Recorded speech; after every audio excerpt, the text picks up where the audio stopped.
It's a billion to one cosmic fluke. And now you want to pull a... What do you call it? Time heist? Yeah, time heist. Hi, this is Jason from the future, and I'm here to let you know that Jason from the past made a few errors summarizing the story, and there will be running corrections as we go through that I'm making in the editing process. This is because I was running on 30-plus-year-old memories long before I was actually able to get my comics out of storage. So after giving these a good once over, I was able to refresh my memory, realize that I had made some errors filming the video the first time, and making corrections now in the future, despite past Jason's errors. So today we're going to talk about comics. If you're a longtime Avengers fan, you probably know about the Korvac Saga. It's from the 1980s, it's a very well-known Avengers storyline, and it guest stars the Guardians of the Galaxy. Not the version that you've seen in the movies, this is the classic lineup of the Guardians of the Galaxy, who ironically are all from just our solar system, or at least for the most part. Now, the characters that are part of the classic Guardians of the Galaxy lineup do appear in the second Guardians movie as the Ravagers, but that's neither here nor there. So, as most sagas are named after their primary villains, Michael Korvac is a man from the 31st century and an enemy of the Guardians of the Galaxy. He is a human who managed to steal a portion of Galactus's power cosmic, and thus he becomes a super powerful villain, and he ends up traveling back in time to do bad guy stuff. Well, the Guardians pursue him back in time to 20th century Earth, and they team up with the Avengers. So that is the gist of the Korvac Saga. Now, in the end, Michael Korvac ends up meeting his fate, not because they are able to overpower him with their combined might. Thor even says, "We do not possess the..." Oh, no, wait, no. It was Starhawk who said, "We do not possess the might to defeat such a being." How did this happen? He just sort of let himself die.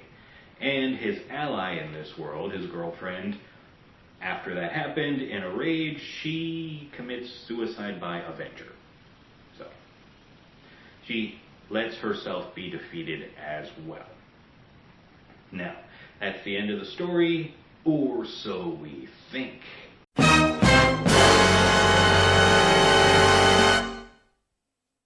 Or that's what they wanted you to think. Now, let's go back in time to 1990, 91, 92, somewhere in there. I was in middle school, I was reading lots of comics, I was a big fan of Thor and the Silver Surfer. I had no memory or knowledge of the Korvac Saga at that time, but Marvel was doing these things where their annuals would come out in the summer, and those annuals would end up being crossover stories where you had to get one issue of this comic, one issue of this comic, and get all of the annuals in order to make a complete story.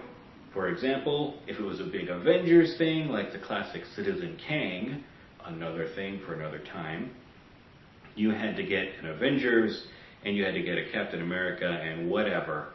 All those annuals would put the complete story together. And each issue would have all these different backup stories and stuff like that.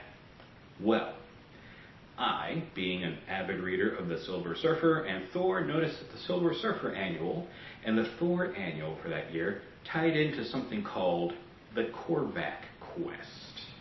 Now, what happened was the annuals didn't make the complete story with just those two chapters. So I had to go and pick up the Fantastic Four and pick up the Guardians of the Galaxy annuals in order to get chapters 1 and 4, and I had the complete story.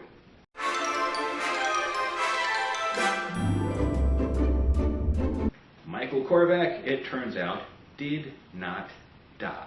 Instead, he transported his power and his consciousness out of himself, and his body died.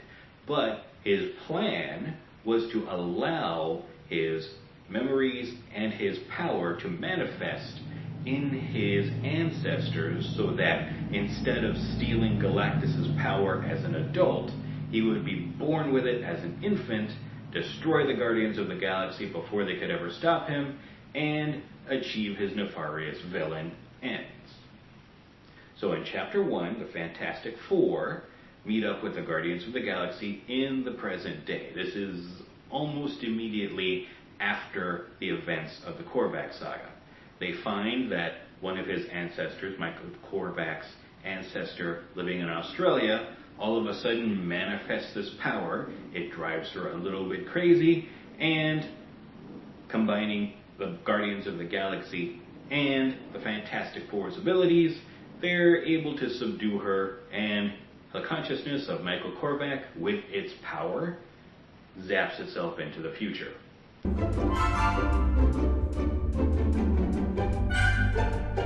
So, crisis averted, but the chase is on. Chapter 2 features Dargo Couture, the future Thor from the 22nd century, and this was a character that was created earlier on. Later on, I would find him active again as a member of the Thor Corps when the real Thor disappeared for a little while. Eric Masterson was the new Thor. It was a thing, and it's a video for another time. So Dargo teams up with the Guardians of the Galaxy, and they fight that current manifestation of Michael Korvac, and they chase away the power, and in the end, the Guardians have to jump further through time again in order to chase Michael Korvac, make sure that they are able to defeat his consciousness and his power before it manifests itself in the 31st century.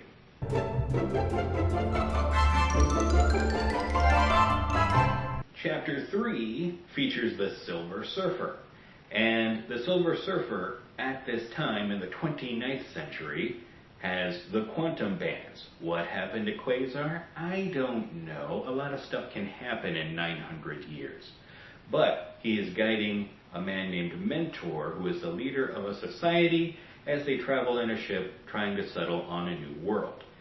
Well, when the Guardians of the Galaxy come to confront Mentor, there's a fight that ensues. The Silver Surfer comes to his defense, and then when he starts using his power to try to defeat the Guardians, Silver Surfer is like, wait a minute, this is Galactus power. This is the power cosmic. What are you doing? How did this happen?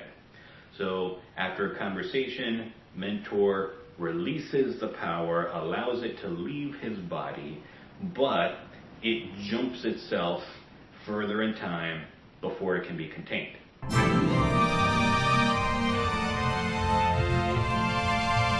Chapter 4 has the Guardians of the Galaxy in their own time, or at least a little bit before their own time, at the birth of Michael Korvac. His father, Jonathan Korvac, possesses the power. They fight him, but at the moment of Michael's birth, he sucks the power out of his dad, and so you have the super powerful Korvac baby about to put an end to the Guardians of the Galaxy. Well, how does this end? Well, they couldn't beat him with the combined force of the Avengers, and so how are they going to get out of this? The end is sort of a deus ex machina. Somebody's pulling something out of their butt.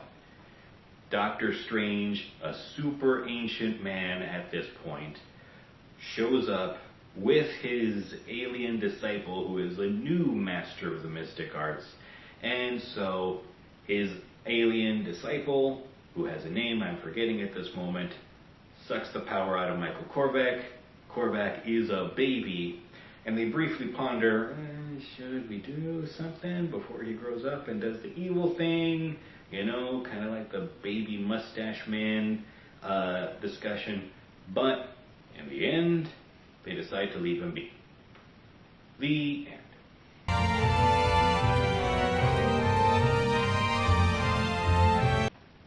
Now, why is this important? Well, in the grand scheme of things, it probably isn't.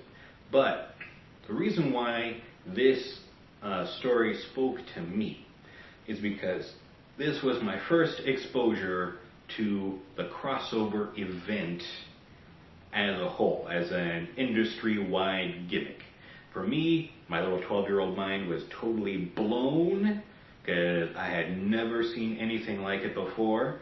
And over time, being a big money sink as these things tend to be, and having very little pocket change, I had to be very selective about which events and which things I was going to go chasing after, because I probably wouldn't have enough money to get all the things. And if the comic shop happened to be sold out of an issue or something, I was just out of luck. So I would show you some pictures of me holding all 4 issues of the Korvac Saga if I have them. They're all in deep storage right now.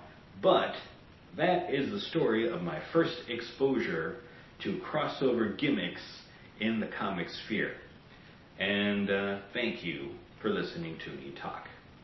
In the end, I think it's time now for us to look at some ridiculous memes.